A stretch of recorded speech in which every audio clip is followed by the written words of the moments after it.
क्या तुम भी उन्हीं लोगों में से एक हो जो हर से उठकर सबसे पहले अपना क्रिप्टो पोर्टफोलियो चेक करते हो और जैसे लाल निशान दिखता है दिल की धड़कनें तेज होने लगती है। सोशल मीडिया पर तुमने देखा होगा कि कोई 20 साल का लड़का रातों रात करोड़ों कमा गया और उसके बाद तुम सोचते हो कि यार इन सब चीजों में मैं पीछे क्यों रह जाता हूँ। एग्जैक्टली यही वो फोमो है जिसका फायदा बड़े प्लेयर्स उठाते हैं। आज हम दो सबसे बड़े सवालों का सच जानेंगे। पहला, क्या वाकई में क्रिप्टो से एक साल में करोड़पति बना जा सकता है? दूसरा, जब बिटकॉइन 30 to 40% गिरता है तो क्या सच में तुम्हारा पैसा सारा डूब गया?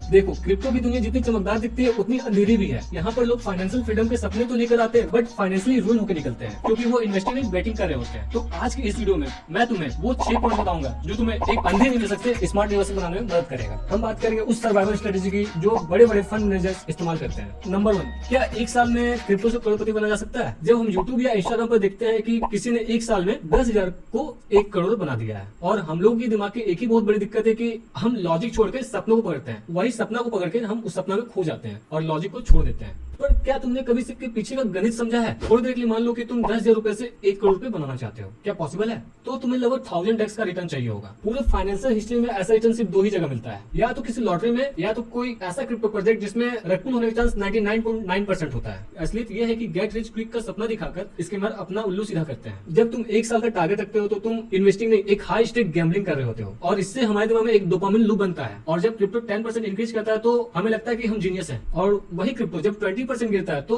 तुम डर के मारे और पैसे डालते हो, एवरेज डाउन करते हो, सोचते हो कि मार्केट उठेगा, बट ऐसा नहीं होता है। बड़े इंस्टीट्यूशनल इन्वेस्टर उन लोगों का इंतजार करते हैं जो जल्दी अमीर बनना चाहते हैं because your urgency becomes their liquidity. अगर करोड़पति बनना है तो 1 साल का नहीं, एक पूरा मार्केट साइकिल का विजन रखो, एटलीस्ट 5 to 6 ईयर का। सो wealth is built with time, not timing. Number 2, the science of scarcity and halving. जब बिटकॉइन 20% या 30% गिरता है तो मीडिया में एक ही हेडलाइन आ रही होती है कि bitcoin bubble burst, bitcoin bubble burst. पर क्या तुमने कभी सोचा है ये बबल बरस्ट होने के बाद भी हर 3-4 साल में अपने साइज से और ज्यादा बड़ा हो जाता है? और इसका राज बिटकॉइन के कोड में छुपा हुआ जिसे हम हाल्विंग कहते हैं। संतोषी नाकामोटो ने बिटकॉइन को कुछ इस तरह डिजाइन किया है कि हर साल 2,10,000 ब्लॉक्स के बाद लगभग 4 साल के बाद नए बिटकॉइन बनाने की स्पीड आधी हो जाती है। दुनिया की हर करेंसी, चाहे डॉलर हो, रुपया हो, टाका हो, इन्फ्लेशन की वजह से वो अपना एक्चुअल वैल्यू खोती है। पर बिटकॉइन की जो सप्लाई है वो 21 मिलियन पर सीमित है, यानी 2 करोड़ 10 लाख बिटकॉइन ही जनरेट हो पाएगा। जब मार्केट क्रैश होता है वो अक्सर ओवर लीवरेज पोजीशन के लिक्विडेट होने की वजह से होता है। अगर तुम बिटकॉइन की फंडामेंटल देखो तो उसकी हैश रेट मतलब सिक्योरिटी हर साल बढ़ ही रही है। तो तुम यहाँ पे अपना मैथमेटिक्स लगा सकते हो कि अगर किसी भी कॉइन की वैल्यू बढ़ रही है, उसकी टेक्नोलॉजी स्ट्रॉन्ग है, उसकी सिक्योरिटी स्ट्रॉन्ग है और उसकी सप्लाई कम होते जा रही है, अगर वो कॉइन गिरता भी है तो वो एक टाइप का डिस्काउंट सेल है, एंड ऑफ रोड नहीं। Number 3, real loss versus paper loss. सबसे बड़ा सवाल मुझसे पूछा जाता है कि भाई मेरा जो पोर्टफोलियो है वो 40% डाउन है तो क्या मेरा पैसा लॉस हो गया? मैं बोलता हूँ बिल्कुल नहीं, क्योंकि जब तक तुमने सेल बटन नहीं दबाया तब तक वो लॉस एक्चुअल लॉस नहीं है। फाइनेंस की दुनिया में 2 टाइप के लॉसेस होते हैं। एक होता है पेपर लॉस, मतलब जो तुम्हारी स्क्रीन पर दिख रही होती है लाल निशान। दूसरा होता है बूट लॉस, जब तुम पैनिक में आकर अपना माल घाटे में बेच देते हो। और क्रिप्टो मार्केट हाईली वोलेटाइल होता है जिस वजह 30 to 40% एक दिन में अप डाउन करना उसके लिए आम बात है, इसलिए घबराना नहीं चाहिए हमें। इनकेस कभी ऐसा हो जब तुम्हारा दिमाग इस वोलेटाइल को झेलने के लिए रेडी नहीं है तो इसका साफ मतलब है तुम जो अपना निवेश किए हो वो अपने कैपेसिटी से ज्यादा निवेश किए हो। चलो इसे एग्जांपल समझते हैं। मान लो आज तुमने गोल्ड बाय की 1,90,000 रुपए पे। Right now the quantity is doesn't matter because it's an example, so don't argue with me. तुमने बाय कर ली और सब चीज तुम्हारा सही चल रहा है। अगले 10 दिन के बाद सुनार बोलता है कि भाई सोना का जो भाव है 1,90,000 से घट के 1,50,000 का आ गया। तो अब बताओ इस केस में तुम क्या सोना सेल कर दोगे? तुम सोना सेल नहीं करोगे। क्यों?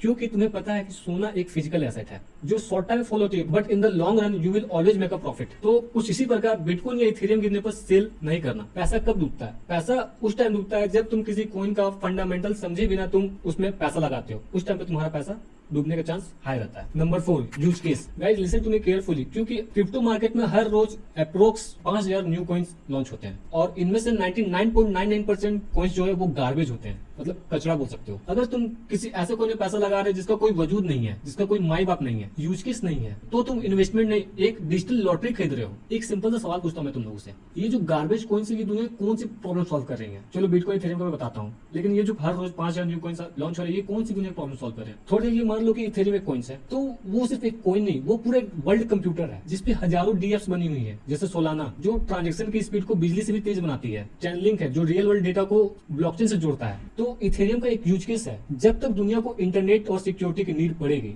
तब तक इथेरियम जिंदा रहेगा, उसकी वैल्यू नहीं गिरेगी।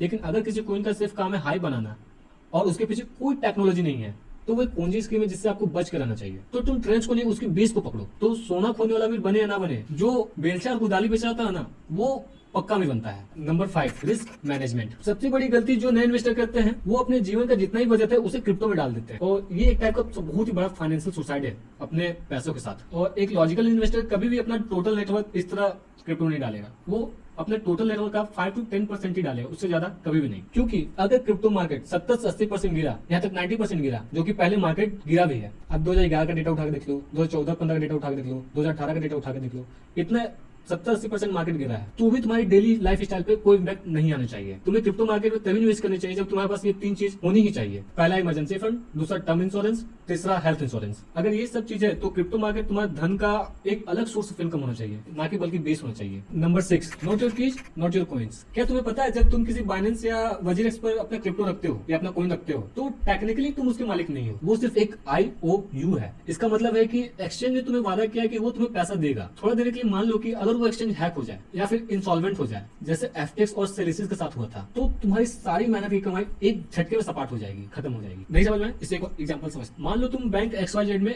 10,000 डिपॉजिट करते हो, तो वो पैसा बैंक के वॉलेट में चला जाता है, और तुम्हारे मोबाइल ऐप में जो तुम्हें बैलेंस दिख रहा है 10,000, वो सिर्फ एक पीस ऑफ नंबर है जो बैंक तुम्हें IOU करके देती है, ना कि ओरिजिनल कैश। वो जो नंबर तुम्हें बैंक की तरफ से दिख रहा है, जब तुम ATM पर जाओगे तो बैंक उस IOU को कैश में कन्वर्ट कर देगा। लेकिन अगर बैंक डूब गया तो क्या होगा? तो तुम्हारे पास सिर्फ IOU एंट्री ही रह जाएगी, उसके बाद तुम ओरिजिनल कैश नहीं निकाल पाओगे। इसलिए ये पॉइंट अपने दिमाग में बैठा लो, not your keys not your coins. अगर तुम बड़े अमाउंट में इन्वेस्ट कर रहे हो तो तुम्हें एक हार्डवेयर वॉलेट या एक कोल्ड स्टोरेज चाहिए होगा, जो एक USB ड्राइव की तरह होता है, जो कि तुम्हारे कॉइन्स को इंटरनेट से बहुत दूर रखता है, जिसे कोई भी हैकर टच नहीं कर सकती। तो इस वीडियो में इतना ही काफी है, क्योंकि सारी चीजें तुम्हें बताने बैठूंगा तो वीडियो काफी लंबी बन जाएगी। तो नेक्स्ट वीडियो में बात करेंगे व्हेन टू सेल क्रिप्टो या crypto exit strategy. So thank you for watching guys. This is Ajit Sharma signing off. If you enjoyed the video, don't forget like, share, subscribe and comment.